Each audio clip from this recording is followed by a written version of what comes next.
Barka da zuwa tashar Official Ali Edosh. Idan wannan shine karanka na farko zuwa wannan channel din, muna roƙonka da ka danna mana subscribe, ka mana liking, kuma ka danna mana alamar ƙararrawa, kuma ka yi comment a kasan wannan bidiyo. Kamar yadda DW ta bayyana a shafinta, inda take cewa an katse kafar intanet na Jamhuriyar Nijar.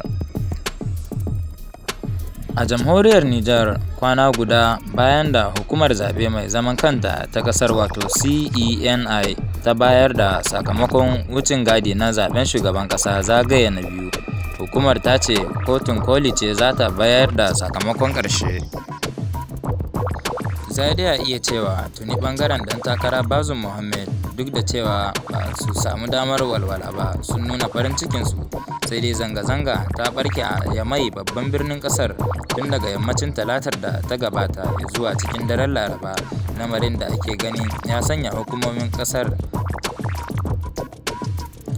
an dai waye gari kamar kura ta lafa, sai kuma matasa masu zanga-zangar suka sake fitowa cikin unguwanni inda suke kone-kone da kuma rufe tituna da sauransu.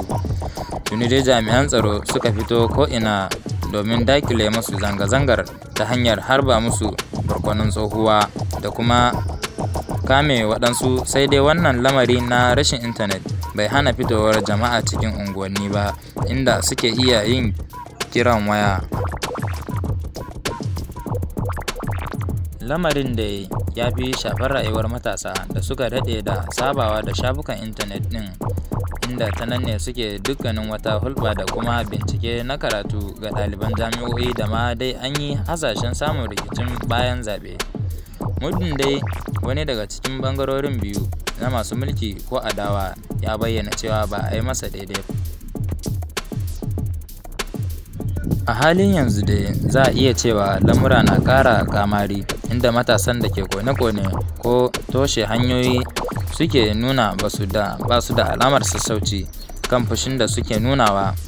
Ana dai ganin ya kyauta a sama musu nutsuwa, kamar yadda masu sa ido kan zaben suka riga suka yi fada a cikin sanarwowinsu cewa ya kyautu a damƙa komai a hannun kotu wanda za ta yanke hukunci, ko da yake 'yan adawar sun ce ko a zagayen farko ma kotun watsi ta yi da ƙararrakin da suka shigar a gabanta. Kada dai ku manta, kamar yadda muka ce muku a farko, ku yi mana subscribing da ku danna mana alamar ƙararrawa, ku yi mana liking da kuma comment a ƙasan wannan bidiyo. Ku ci gaba da yi mana comment, ku ajiye mana ra'ayinku a ƙasan wannan bidiyo. Insha Allahu kowa za mu duba ra'ayin shi mu ji abin yake. Mun gode, daga naku mai karatu a Ali Edosh.